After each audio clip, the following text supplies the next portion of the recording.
This is the Browne Amplification Gritador. It's my version of my favorite pedal, the Tubescreamer. We adjusted the low end, we changed the clipping, we moved the mid-range around, got the treble right where we wanted it. It's my favorite overdrive, and I love it. And I hope you love it too.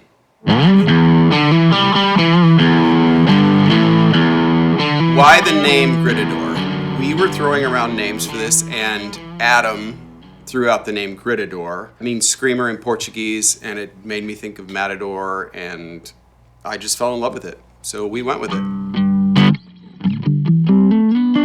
They shouldn't. Just move on with your life. Why should people care about another Tubescreamer? I care about this pedal because it was the overdrive that I always wanted. I made the overdrive I always wanted, and it's my favorite overdrive. It's what I wanted the green side of the protein to be. Adam and I discussed that 687 times. It's not ideal with a small amp. It's not a backline fixer. It's not going to make your terrible sounding amp sound good, but it's going to make your great sounding amp sound epic. Back when Fender was building the blackface amplifiers, they were trying to make amplifiers that didn't distort. Tweed amplifiers too, the ones before that, the blondes, the browns, all of them. They were trying to make amplifiers that didn't distort. They were trying to make amps that were clean. Distortion was an epic byproduct of overdriving a tube, but that wasn't the intention of the designer. And so one thing you can do to mitigate that clipping is to cut out that mid-range, because that's where a lot of the clipping's happening. If you drive it real hard, you'll start to clip down towards the low end and up towards the high end, but the first clipping that starts to happen is in the mid-range. So they pulled out mid-range in order to mitigate the clipping, in order to cut out some of the clipping. So the Tubescreamer comes along and pushes that mid-range up and makes that, it clips itself, but it also makes the amp clip up in the mid-range because it pushes the mid-range, and so it kind of was like, there's your lead guitar sound. I guess in coming up on the release of the Gritador, that included some time too. So, probably 10, 15 years I've been playing with this circuit. I was playing with Tubescreamers before my oldest child was born, and she's 17. So I've been working on Tubescreamers for a long time, and it's my favorite circuit, and I came up with my favorite iteration of it before Adam and I came up with the protein, and we went back and forth. Do we do the modified ODR1, or do we do the modified Tubescreamer for the green side? And the reason that the ODR1 circuit made more sense for the protein is if you have small amps, bad sounding, misbiased, whatever, it will solve a lot of problems for you. And even direct, it sounds awesome.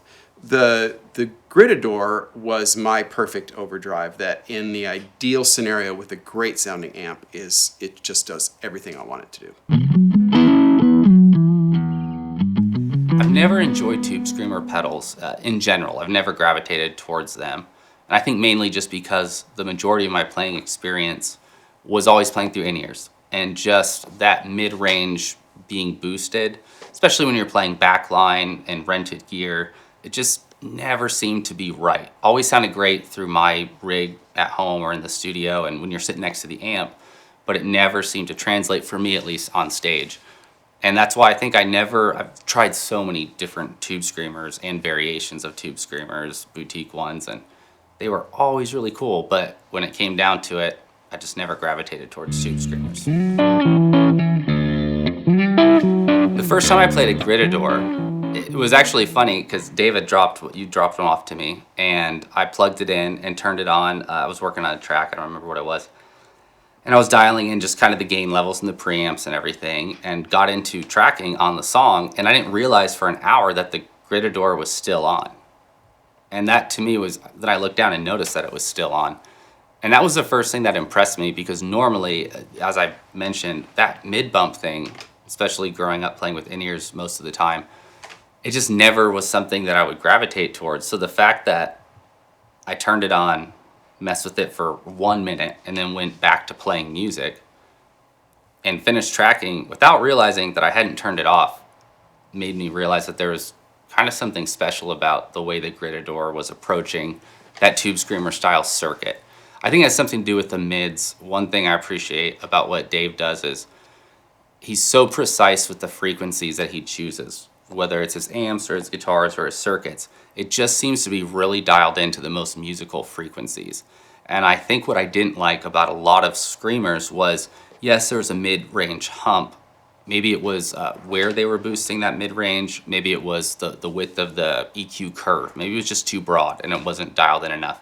But there's something about the Gritador that even playing through in-ears or having a cab in a amp and an ISO cab in the other room, which is kind of an uninspiring situation. Ideally, we'd all love to just play with the amp next to us. It still worked. It sounded musical, and it didn't sound honky to me. It still did what Tubescreamers do. It made those mid frequencies kind of jump out and sing, added some sustain. It gave me what in my head I always wanted, those classic tones, but it didn't have any of the problems that I'd run into with those mid frequencies, especially using amps like Voxes or Bad Cats or any of those style circuits where if they're not right, that mid range is just, it can be bad. And it just seems to work in most amps, for me anyway. So we're talking about amps and what amps Tubescreamers work best with. And so I'm just going to clarify that stock Tubescreamer is not the same as the Gritador because I wanted more low end and I didn't want such an extreme mid-range hump. For me, I love this circuit with a clean-ish amp that has good low end. So yeah, it could sound awesome with a good AC30.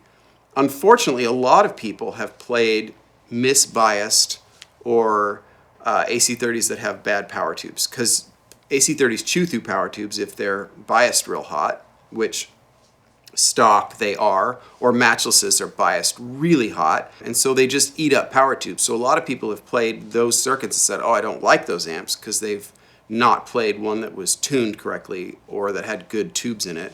If your valves are gone, your amp's going to sound like trash, and no overdrive is going to sound good through it because it's just going to sound like trash. But big, clean, Fender-ish circuits, Marshalls that are dialed in just right, that aren't, completely dialed out, all sound amazing with this type of drive. Obviously, stock TS9 was just like I played it and I was like, oh, this is my favorite overdrive I've ever played. I was playing twin reverbs back then and it was perfect. It, did the little wing thing or whatever. And then I played, I modified it to TS808 specs because that was all the rage on the forum. So I modified my TS9 to TS808 specs and I was like, oh, it's even better. I love this pedal. And then somebody brought me a Robert Keeley TS9 mod to fix. I think the power jack was broken or something. And I was like, oh, this is even better. Like this pedal has so much modification potential. And then I played an Analog Man, a little while later and was like, it was a different flavor. And it was like, this is awesome too. So that just started me chasing, how can I make this the perfect overdrive for the amps that I'm building? Because I was trying to dial in amps to sit exactly where I wanted to frequency spectrum rise. And then I wanted an overdrive that worked perfectly with that. After playing all the revisions that Dave's been making over, 15 or 17 years that I've known him, probably 25 versions, I think the Gritador has just hit this perfect sweet spot. There were so many of them that were really good, but my problem has always been with Tubescreamers is the mid-range. Mid-range is the most beautiful thing, but it can also cause the most problems for a number of reasons.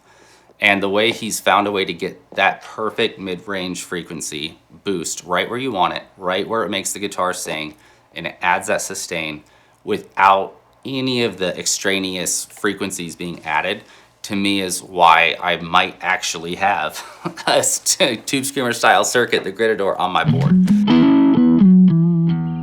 So I would do typical buffer. If you're using a picky wah, like one without a buffer, or a germanium fuzz, I'd put those before the buffer. So that aside, buffer, overdrive pedals, that you like to stack together. So the Gritador would be a medium gain overdrive.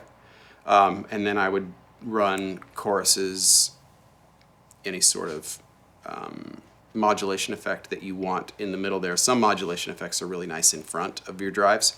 And then delays and reverbs.